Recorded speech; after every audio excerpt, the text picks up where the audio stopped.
सभी को सुप्रभात। मैं सुपर में बीए पार्ट थर्ड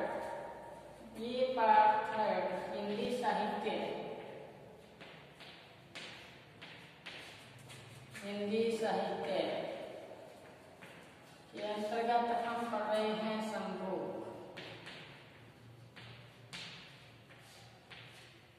में हम शीर्ष कौन सा शब्द पढ़ रहे हैं? शीर्ष पढ़ रहे हैं।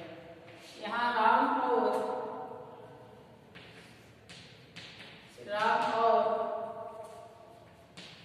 संभोग का वार्तालाप चल रहा है।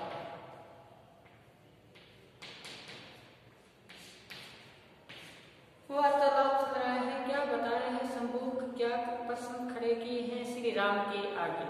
सुनो क्या बताया। शीश मेरा कर चुके हो, देर से विक्षिप्त करो निष्ठा को न मेरी चेतना से भिन्न। और किंतु तुमसे प्रार्थना मुझ क्यों करूं राम? अब मैं क्या प्रार्थना करूं मैं आपसे? तो क्या बताए, भूख हो तुम मन के बल को क्या काम?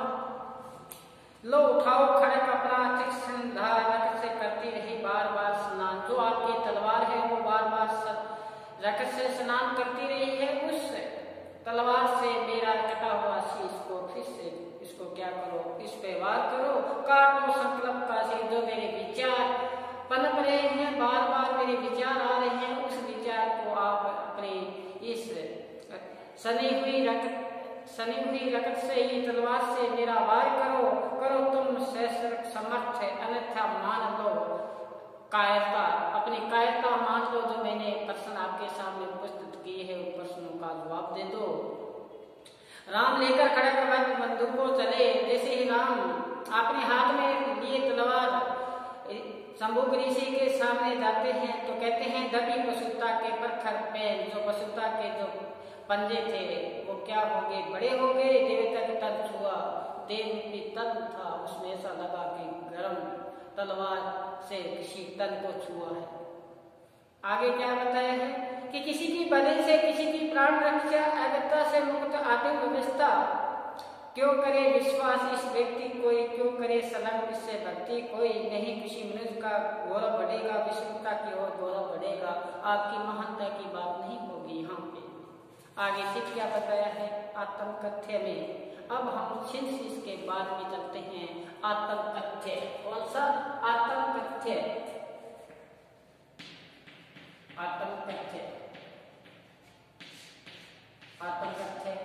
शीर्ष में चर्चा भी तो बताया कि जो मानव तो वो होता है जो मानव की क्या करे, सब करे सेवा, अगर श्रेष्ठ है त्याग दे स्वार्थ, और यदि वह है नेष्ठ। अगर मानव तो वो है जो सभी मानव को समान दृष्टि से देखे, उनकी सेवा करे सब भाव से। अगर उसमें भी स्वार्थ है, नेष्ठ स्वार्थ का भाव आए तो वो उसको भी त्याग देना चाहिए। तो क्या बताते हैं कि बुद्धि से पीछे छिपी हुए नख दंत जो गात उसके किसी विधि का अंत हो। सबूत कहते हैं कि हमारे जो नाखून बढ़ रहे हैं, अंदर में जो नाखून बढ़ रहे हैं, पाशुपता की वो संकेत है, उसको हमारा अंत हो, हमारा हृदय निर्मल पाक हो, सब दृष्टि समानता हो, समता का नियम क्या हो, लागू हो। क्या करे, एक का कोई दूसरा शोषण करे, कर सके तो हित करे, पोषण करे। देखो एक पंक्ति कितनी अच्छी है कि ऐसा वातावरण उपस्थित हो। कौन सा वातावरण? कि एक दूसरे की रक्षा करे, और उसका अगर पेट खाली है तो उसका क्या करे, उधर की पूर्ति करे, खाने की व्यवस्था करे। तो यही है सब। अब फिर बताया कि आगे कि हमारा जो सोच है वो अंतरिक्ष की ओर हो, यानी कि सदैव गतिशील हो, और हमारे बीच में ऐसा न हो। तो यही बताया कि मैं धरा का पुत्र हूँ तो ब्रह्म के अवतार, मैं तो धरा पुत्र हूँ, क्योंकि पहले पंक्ति कई बार आई है इसमें कि हम सब धरा के पुत्र हैं, मेरी पृथ्वी पर जन्म लिए है। तो हमारा सभी का ये जो जननी है वो कौन है? ये धरा है, धरती है। तो कहते हैं तुम ब्रह्म के अवतार और आप श्री राम ब्रह्म के अवतार हो। एक खाई है, वो खाई कौन सी है? कठिन खाई, हमारे बीच दुर्वार, यही हमारे बीच की जो खाई है, इस खाई को मैं पाटना चाहता था, लेकिन आपको तब ही आपके हृदय में आड़े आया। तो कहते हैं तब से ही इस सृष्टि की संरचना हुई है, तब के आधार पर सृष्टि टिकी हुई है। तब से ही सब व्यक्ति को क्या मिलता है? सबल मिलता है। 3 लोगों के देवता है उनको भी सबल मिलता है, ये बात कही। अब आगे चले हम आत्म कथ्य में। अब क्या हमारा आगे का जो टॉपिक है वो है आत्म कथ्य। कौन सा? आत्म कथ्य शंभू और श्री राम का वार्तालाप, और ये अब शंभू अपने अंतर्मन से बातें कर रहा है, उसके बारे में बताएं। तो शंभू क्या कहते हैं? बहुत गहरी बात है, इसमें देखना। शंभू कहते हैं आत्म कथ्य में क्या कहते हैं? मैं था मिट्टी का एक जिंदा घड़ा, मैं था मिट्टी का एक जिंदा घड़ा। देखो कवि ने क्या बताया है कि मैं था मिट्टी का एक जिंदा घड़ा, जिसे लोहे की चोट से तोड़ा गया, जिसे लोहे की चोट से, जिसे लोहे की चोट से तोड़ा गया। आगे देखो, जिसे लोहे की चोट से तोड़ा गया, फिर चुपके से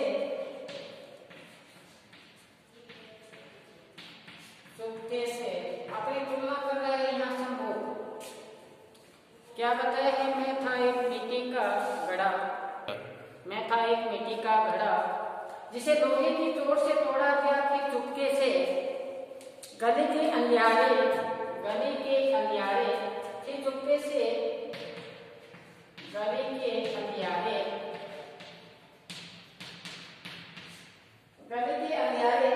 कोने में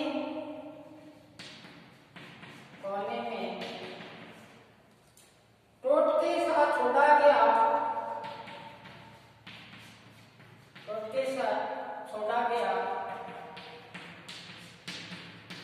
मैं था एक मिट्टी का घड़ा, उसमें जो बूंद बूंद बहता रहा, उसमें से बूंद बूंद बहता रहा,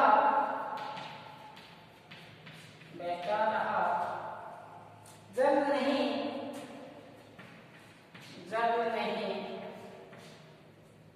आदमी का खून था,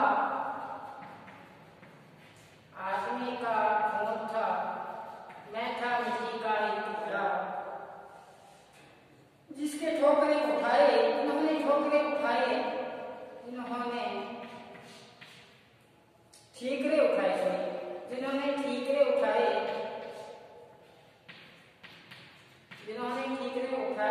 उसे दीख पड़ा,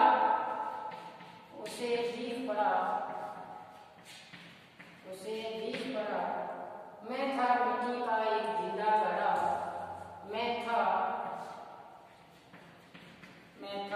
एक मिट्टी का जिंदा घड़ा। कवि ने क्या बताया है? मैं था एक मिट्टी का जिंदा घड़ा। तो यहाँ पर कवि ने शंभू की आत्म कथ्य द्वारा पीड़ा को यहाँ व्यक्त किया है, शंभू की जो पीड़ा है उसको यहाँ व्यक्त किया है। जो वर्ण व्यवस्था है, वर्ण व्यवस्था भेद का यहाँ उदाहरण प्रस्तुत किया है कवि ने। बताया शंभू कहते हैं कि उनका एक में मिट्टी का एक घड़े के समान हुआ था, जिस प्रकार से मिट्टी का घड़ा होता है उसी प्रकार से मैं था, और जो किसी ऐसा है ठोकर से टूट सकता था, मैं तो एक घड़ा था जो कोई चोट लगे तो उसे टूट सकता था। अब देखो कि मैं तो एक मिट्टी का जिंदा घड़ा था जिसके लोहे की चोट से तोड़ा गया। यहाँ तो वर्ण व्यवस्था के हिसाब से मुझे लोहे की चोटें लगी, बार बार मुझे प्रताड़ित किया गया, उस चोट से मुझे तोड़ा गया, और तोड़ने के बाद में कवि ने क्या बताया है? देखो, फिर चुपके से गली के अंधियारे में कोने टोटके से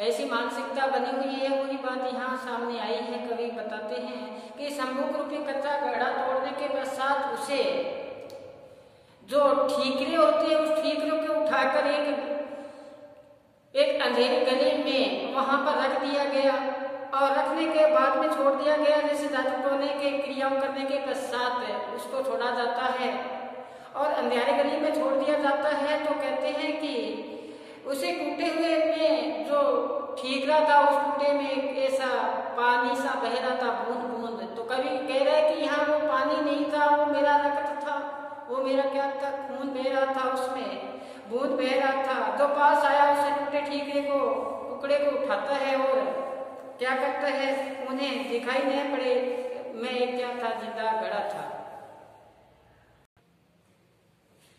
तो बताया आगे मैं तो एक मिट्टी का जिंदा घड़ा था। यहाँ कवि ने, यहाँ संभोग ने अपने जो अंतर्मन की बातें हैं वो बात यहाँ बता रहे हैं कि मैं इसे संभोग ने कहा कि मैं तो संभोग रूपी एक कच्चा घड़ा था जिसको जादू टोने की भांति उसको तोड़ा गया। उस ठीकरे को इस अंधेरी गली में वहां छोड़ा गया और उसमें से निकल रहा था बूंद बूंद मेरा रक्त।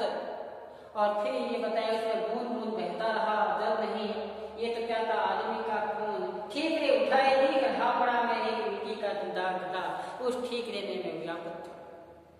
इस समाज की जो यहाँ जो वर्ण व्यवस्था है उस पर कवि ने यहाँ पर अपने उस पर व्यंग्य करते हुए कवि ने बताया है कि जीवन की तुलना एक जिंदे घड़े के समान की है। आगे देखो कवि ने क्या कहना चाहता है, आगे देखिए हम समझे कि मैं तो एक मिट्टी का जिंदा घड़ा था। देखो अपने मानवीय सच में किस प्रकार से कच्चे के माध्यम से संभोग कह रहा है, जिसे लोहे की चोट से तोड़ा गया। देखो मेरे को इतने यात्राएं देखनी पड़ी, एक सामाजिक विषमता थी ऐसी जिस पर मुझे तोड़ा गया बार बार, अचुपके से फिर क्या किया गया, टूट गया तो मैं घड़ा था जिंदा। टूटने के बाद में जो ठीकरे थे उस ठीकरे में जिस प्रकार से टोना जादू टोना करने के लिए अंधेरे में जाकर एक चौराहे पे रख दिया जाता है, उसी प्रकार से मेरे को वहां रखा गया। अंधेरी गली में से मेरे को दुत्कारते हुए वहां रखा गया। और फिर बताया है कवि ने कि उसमें से मेरा रक्त था, वो क्या था, उसमें से टपक रहा था, मैं अंधेरी गली में छोड़ा गया था। आगे देखिए क्या कहना चाहता है,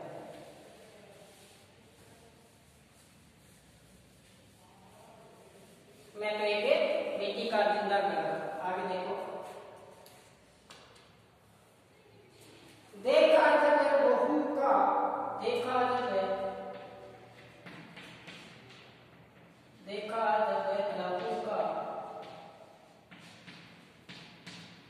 लहू का लाल बड़ा थक्का सा,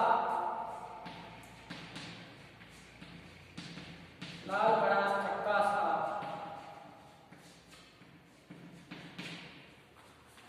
सा, उससे उन सबके मन को भी, उन सबके मन को भी, उन सबके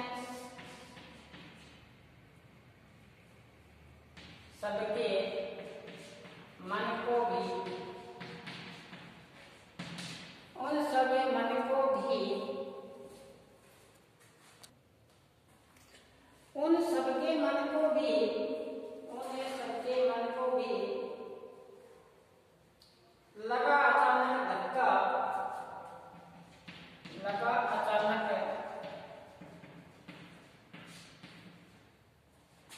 धक्का। आगे देखो, पर ऐसा नहीं कि, पर ऐसा नहीं कि, नहीं कि वे हो जाते, कि वे हो जाते,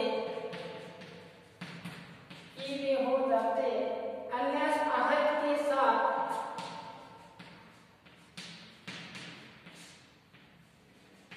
आहत के साथ। आगे देखो, घातक के स्वार्थ में, घातक के स्वार्थ में उनके थे बंदे हाथ, उनके थे बंदे हाथ,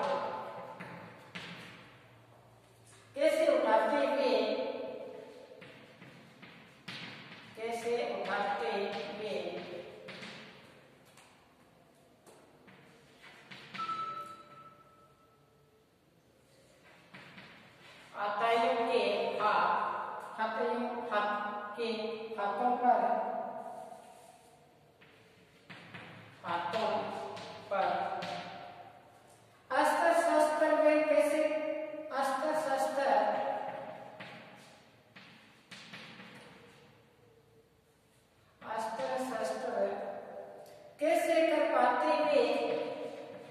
कैसे कर पाते वे उनकी करनी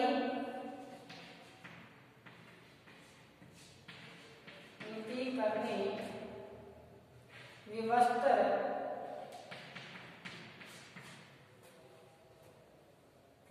भीतर कहीं न कहीं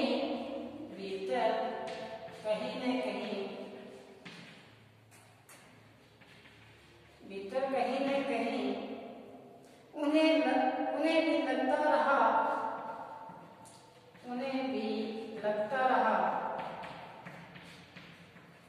भी लगता रहा मेरा अपमान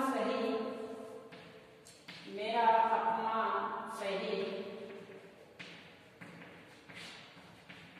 देखो कवि ने क्या बताया, देखा जो लहू का लाल बड़ा सा थक्का सा तो क्या बताया, उन सबके मन को भी लगा अचानक धक्का है। ऐसा नहीं कि वे हो जाते आहत के साथ। कवि ने यहाँ पे बताया है कि मैं एक जिंदा गड़ा था कच्ची मिट्टी का, जिसे अन्याय से तोड़ा गया लोहे के डंडों से, फिर अंधियारे के कोठरी में छोड़ा गया चुपके से। अब कवि फिर यहाँ पर शंभू को अपने अंतर्मन की बात को सामने रख रहा है कि मेरा संगठन नहीं था, मेरा साथ देने वाला कोई नहीं था, मेरा साथ देने वाला वर्ण व्यवस्था हावी थी, इसलिए मेरा कोई साथ देने वाला नहीं था। तो क्या बताया है कि मुझे जिसे समाज की व्यवस्था ने तोड़कर गली अंधियारों में मुझे छोड़ा गया, और क्या बताया जिसमें से पानी नहीं था और रक्त की बूंदें थी। और फिर बताया है कि वो लाल धब्बा था, खून का धब्बा था, वो सबके मन को भी क्या कर दिया, बड़ा धक्का लगा। वहां जिस लोगों ने देखा कि ऐसा है, ये खून इसमें से बह रहा है, वो थक्का बन चुका है, तो गुजरने वाले लोगों, वहां से पास में निकलने वाले लोगों को एक धक्का लगा है। सामाजिक व्यवस्था सड़ी गली नीतियां से मन आहत हुआ। ऐसी जो नीतियां थी, सड़ी गली नीतियां थी, व्यवस्था थी, तो वहां से निकलने वाले लोगों का मन क्या हुआ, आहत हुआ। और क्या बताए हैं कि तुम मेरे अचानक मेरे लिए कुछ नहीं कर सकते थे। वो क्यों नहीं कर सकते थे वो? तो बताया है कि वर्ण व्यवस्था कठोर नियम बने हुए थे। वर्ण व्यवस्था के क्या बने हुए थे? कठोर नियम बने हुए थे। शक्तिशाली हाथ बंधे हुए थे, शक्तिशालियों के आगे अपने हाथ बंधे हुए थे, और देखने वाले स्वार्थी थे। सब स्वार्थ चारों तरफ से व्याप्त था। तो कवि ने बताया है कि समाज का निम्न वर्ग जब सेवा कुछ नहीं कर पाता, समाज का निम्न वर्ग जब सेवा कुछ नहीं कर पाता, तो दूसरे के लिए क्या कर सकते थे? ऐसा समुदाय जो क्या है समाज के लिए, फिर क्या हुआ, अभिशाप ही हुआ। वो बताया यहाँ पे। तो कहते हैं निम्न वर्ग जो अपने लिए कुछ नहीं कर पाता, फिर वो दूसरे समाज के लिए क्या कर पाता है, क्या कर सकते हैं? इसलिए शस्त्र उठाने के लिए उनमें सामर्थ्य नहीं थी। और फिर क्या बताया, क्योंकि कमजोर कभी किसी की हिम्मत कर ही नहीं सकता। कमजोर व्यक्ति को अगर कहे कि दौड़ना है तो वो दौड़ ही नहीं सकता, शरीर में स्थिरता आ जाती। इसी प्रकार जब मन ही उनका ऐसा उन भावनाओं से ग्रसित हो चुका है वर्ण व्यवस्था के कारण, तो कहते हैं कि कैसे उठाते थे आतिथियों के हाथों पर अस्त्र शस्त्र, कैसे कर पाते वो करने के विस्तर, अपना कुछ नहीं कर पाते। शंभू कहते हैं ऐसी दुर्दशा देखकर मन ही मन मेरा अपमान सही लगता। क्या था, मैं दुर्दशा से वे दुखी हुए हैं, पर दुखी जरूर हुए हैं, लेकिन कर कुछ नहीं सकते थे। वे मेरे जो समुदाय के थे वर्ण व्यवस्था थी। तो यहाँ वे कह कि वे शिविर में अपमान का समय खोजते सम्मुख ने यहाँ अपनी पीड़ा सामने समाज के लिए निम्न वर्ग के जीवन को सत्य के साथ जोड़ा है। जो निम्न वर्ग का समाज है उनके साथ अपनी पीड़ा को जोड़ते हुए सम्मुख ने यहाँ व्यक्त किया है कि सामाजिक वर्ण व्यवस्था जो जहरीली व्यवस्था है उस पर प्रकाश डाला है। यहाँ पे कवि ने शंभू कह रहा है कि देखा लोगों का थक्का, बड़ा थक्का सा था, उसके मन को लगा धक्का था। पास में गुजरने वाले मेरे जो वर्ण व्यवस्था के लोग थे उनको धक्का लगा, लेकिन वो क्या थे, स्वार्थ में बंधे हुए थे, क्योंकि शक्तिशाली हाथों में वो उनके हाथ बंधे हुए थे, इसलिए वो विरोध भी नहीं कर सकते थे। फिर बताया कि जब निम्न वर्ग का हो, कमजोर वर्ग हो, तो वह क्या कुछ नहीं कर सकता, क्योंकि कमजोर वर्ग कभी हिम्मत कर ही नहीं सकता। ये उनके साथ जोड़ते हुए कवि ने अपना भाव सम्मुख ने अपना भाव व्यक्त किया है। तो समझ में आया था कि मैं एक मिट्टी का जिंदा गड़ा था जिसे अंधियारे गलियों में जादू टोने के लिए छोड़ा गया, जिसमें निकलने वाली दूध नहीं थी, वो क्या था, मेरा लहू था। फिर अपना समझ जोड़ते हुए कवि ने यहाँ पे सम्मुख ने बताया है कि जिसने भी देखा उनको धक्का लगा, ऐसा धक्का लगा, आत्मा क्या हुई, झंझोरित हुई, लेकिन कर कुछ नहीं सकते थे, क्योंकि कमजोर व्यक्ति कभी हिम्मत नहीं कर सकता। ये बात यहाँ उपस्थित की है सम्मुख ने। आज हम यही विराम देते हैं। कल फिर हम आगामी फिर इसका अध्ययन करेंगे। कल तो 26 जनवरी है, पावन पवित्र ये पर्व है। 27 जनवरी को फिर सच्चा रूप से हम आगामी शुरू करेंगे। तब तक मुझे विराम दीजिए। आज इतने ही बस। धन्यवाद।